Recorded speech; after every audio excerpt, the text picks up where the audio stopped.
Hello விவாஸ், 60 வருடத்திற்கு பிறகு மிக ஆபத்தான பௌர்ணமியாக இந்த 4 ராசிக்காரர்களுக்கு அமைய போகிறது.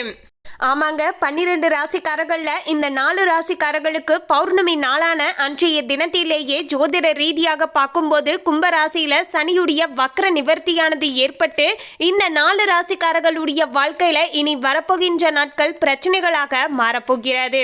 எனவே இனி உங்களுக்கு சனியினால் எந்தவித பாதிப்புகளும் பிரச்சனைகளும் வரக்கூடாது அப்படின்னு நினைச்சீங்கன்னா இந்த ஒரு அபூர்வமான அன்னாபிஷேக பௌர்ணமி நாள் முடிவதற்குள்ள இரவு சரியாக 7 மணி அளவில் உங்களுடைய வீடுகளில் ரொம்ப எளிமையாக கிடைக்கக்கூடிய கல்லுப்பு 1 ரூபாய் நாணயம் மற்றும் பச்சரிசி கொஞ்சமாக வச்சு இந்த ஒரு எளிமையான பரிகாரத்தை வெறும் 5 நிமிடம் ஒதுக்கி செய்து பாருங்க.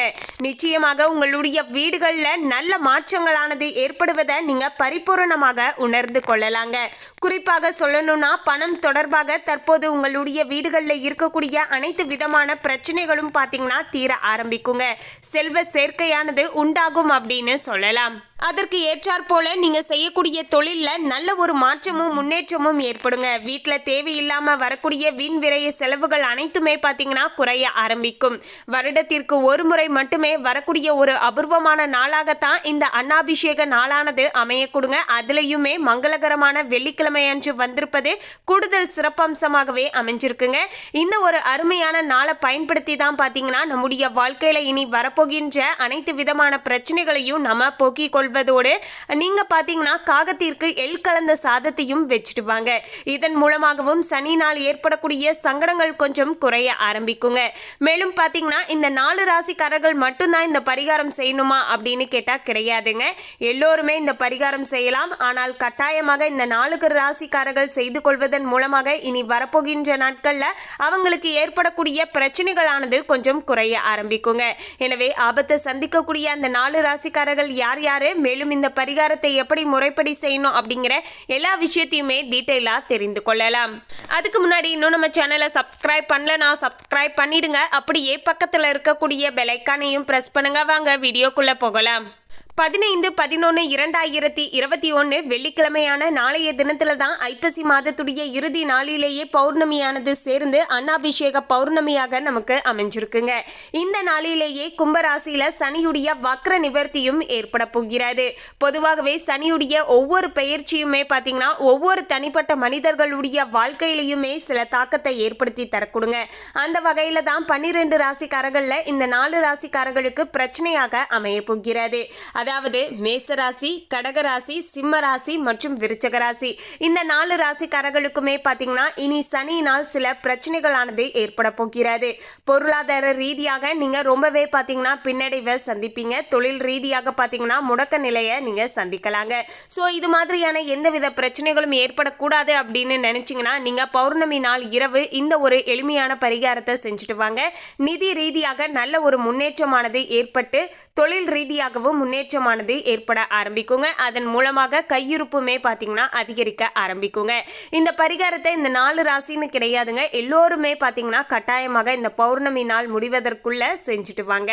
அதோடு பார்த்தீங்கன்னா இந்த 4 ராசிக்காரர்கள் இன்னொரு விஷயத்தையும் கட்டாயமாக செஞ்சுடுங்க. நாளைய நாள் பௌர்ணமி முடிவதற்குள்ள காகத்திற்கு எள் கலந்த சாதத்தை குளித்து முடித்து சுத்தபத்தமாக பார்த்தீங்கன்னா ஒரு கடவுளுக்கு எப்படி நைவேத்தியம் படைப்பீங்களோ அதே போல காகத்திற்கு நீங்க வச்சுட்டு வந்துருங்க. இதன் மூலமாகவும் சனியினால் ஏற்படக்கூடிய சங்கடங்களும் பாதிப்புகளுமே பார்த்தீங்கன்னா தீர ஆரம்பிக்குங்க. அதோடு பார்த்தீங்கன்னா உங்களுடைய வீடுகளில் அன்றாட பூஜைகள் எதுவோ அதையெல்லாம் நீங்கள் முறைப்படி செய்துட்டு வரலாங்க. மாலை நேரம் சரியாக இப்போ சொல்லக்கூடிய பூஜைகளை எல்லோருமே பார்த்தீங்கன்னா உங்களுடைய வீடுகளில் செஞ்சுட்டு வரலாம். கட்டாயமாக இந்த 4 ராசிக்காரர்கள் உங்களுடைய வீடுகளில் இருந்தால் அவங்களுடைய கைகளால் இந்த பூஜைகளை செய்ய வைங்க. இன்னுமே பார்த்தீங்கன்னா நல்ல மாற்றமானது அவங்களுடைய வாழ்க்கையில் ஏற்பட ஆரம்பிக்குங்க. ஸோ என்ன செய்யணும் அப்படின்னு கேட்டிங்கன்னா நாளைய நாள் மாலை நேரம் சரியாக 7 மணி அளவில் பார்த்தீங்கன்னா அதாவது சந்திரன் பார்த்தீங்கன்னா அதாவது வானத்தில் நிலாவுடைய ஒளியானது ரொம்பவே பிரகாசமாக இருக்கும் இல்லையா, அந்த நேரத்தில் தான் இந்த ஒரு எளிமையான பரிகாரத்தை நம்ம செய்ய போகிறோம். உங்களுடைய வீட்டு பூஜை அறைக்கு முன்பாக அமர்ந்து கொள்ளுங்கள். பூஜை அறையில் எப்போதும் போல காமாட்சி விளக்கை நீங்கள் ஏற்றி வைத்து வழிபாடுகள் என்ன செய்தாலும் சரி, நெய்வேத்தியங்கள் எது வைத்து படைத்தாலும் சரிங்க, அந்த பூஜைகள் அனைத்தையுமே சிறப்பாக செய்து முடித்திடுங்க. பிறகு 7 மணி வாக்கில் பார்த்தீங்கன்னா நீங்கள் பூஜை அறைக்கு முன்பாக அமர்ந்து கொள்ளுங்கள். ஒரு விளக்கு எடுத்துக்கோங்க. இல்லைனா வந்து ஒரு சின்ன கிண்ணம், அதாவது சாமிக்கு மட்டுமே பயன்படுத்துவீங்க இல்லையா, அது மாதிரியான கிண்ணத்தை நீங்கள் எடுத்து வச்சுருங்க. ஏன்னா நம்ம வந்து டெய்லி லைஃப்பில் பார்த்திங்கன்னா நம்ம யூஸ் பண்ணுவோம் இல்லையா, அந்த கிண்ணத்துலேயே நம்ம வந்து வெஜ்ஜும் சமைப்போம், நான்வெஜ்ஜும் போட்டு சாப்பிடுவோம் இல்லையா, அது மாதிரியான பாத்திரம் இருந்தால் தவிர்த்துடுங்க. சாமிக்குன்னு தனியாக பாத்திரம் வச்சுருப்போம் இல்லையா, அந்த பாத்திரமாக இருந்தால் பயன்படுத்துங்க. இல்லைனா வந்து அகல் விளக்கு ரொம்பவே பார்த்திங்கன்னா சிறப்பு அப்படின்னே சொல்லலாம். அகல் விளக்கில் கூட நீங்கள் செய்துட்டு வரலாங்க. ஸோ கிண்ணம் இல்லைனா அகல் விளக்கு எடுத்து வச்சுக்கோங்க. அதில் பார்த்தீங்கன்னா கல்லுப்பை ஒரு கைப்பிடி அளவுக்கு எடுத்து அதில் போட்டு நிரப்பி வச்சுடுங்க. அதாவது விளக்காக இருந்தாலும் சரி, சின்ன பாக்ஸாக இருந்தாலும் சரிங்க, அது முழுக்க பார்த்தீங்கன்னா நிரப்பி வச்சுருங்க. ஏன்னா வெள்ளிக்கிழமை அப்படிங்கிறது அது மகாலட்சுமிக்கு உரிய நாள். மகாலட்சுமியுடைய முழு அம்சமும் ஒரு பொருளில் இருக்குது அப்படின்னா அது இந்த கல்லுப்பு தாங்க. ஸோ அப்படிப்பட்ட கல்லுப்பை வைத்து தான் நம்ம இந்த பரிகாரத்தை செய்ய போகிறோம். கல்லுப்பு வச்சுடுங்க. கல்லுப்பு அப்படிங்கிறது பணத்தை ஈர்க்கக்கூடிய சக்தி கொண்டது. மகாலட்சுமியை நம்முடைய வீட்டிற்குள்ள அழைத்துட்டு வருவதற்கு உரிய ஒரு பொருள் அப்படின்னு சொல்லலாங்க. இன்னும் ஒரு சிலருக்கு குழப்பங்கள் இருக்கலாங்க.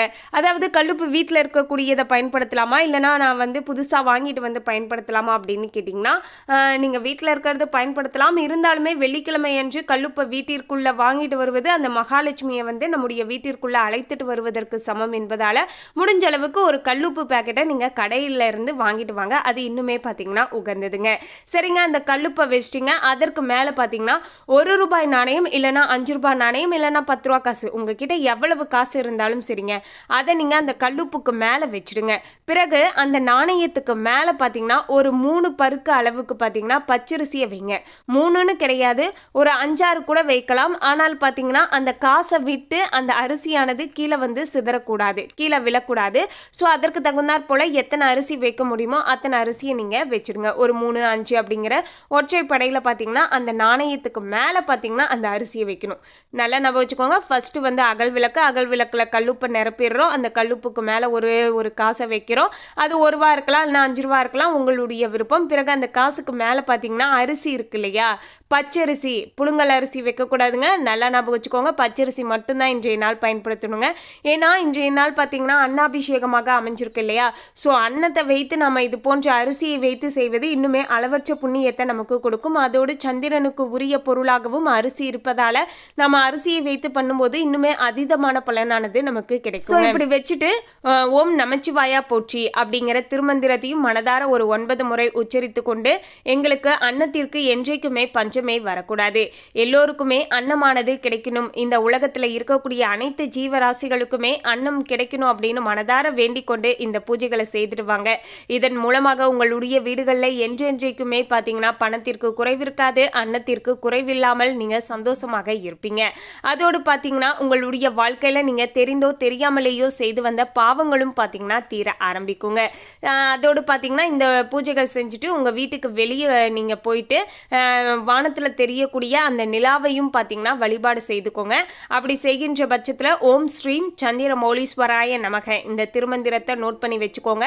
ஓம் ஸ்ரீம் சந்திரமௌலீஸ்வராய நமக அப்படிங்கிற இந்த திருமந்திரத்தையும் நீங்கள் மனதார உச்சரித்து கொண்டு நீங்கள் பார்த்தீங்கன்னா திரும்பவும் பார்த்தீங்கன்னா வீட்டுக்குள்ளே வந்து அந்த பொருளை வச்சுட்டு நீங்கள் மனதார வழிபாடு செய்துட்டு அடுத்த நாள் காலையில், அதாவது சனிக்கிழமை காலையில் பார்த்தீங்கன்னா மீண்டும் தீபாராதனை காட்டிட்டு அதன் பிறகு பார்த்தீங்கன்னா அந்த அரிசி வச்சுருந்தோம் இல்லையா, அந்த பச்சரிசியை பார்த்தீங்கன்னா நாம் சமைக்கக்கூடிய வெஜ்ஜில் மட்டுமே, அதாவது சைவ உணவுகளில் மட்டுமே அந்த உணவை கலந்து நீங்கள் சாப்பிட்லாங்க. இல்லை அப்படின்னா அந்த அரிசியை பார்த்தீங்கன்னா உங்கள் வீட்டு மொட்டை மாடியில் காக்கா குருவிகளுக்கு பார்த்தீங்கன்னா நீங்கள் உணவாக போட்டுடணுங்க. அதன் பிறகு அந்த நாணயத்தை மட்டும் நீங்கள் எடுத்து பத்திரமாக வச்சுக்கோங்க. யாருக்கும் பார்த்தீங்கன்னா இந்த நாணயத்தை வந்து நீங்கள் கொடுக்க வேண்டாங்க, பத்திரமாக வச்சுக்கோங்க.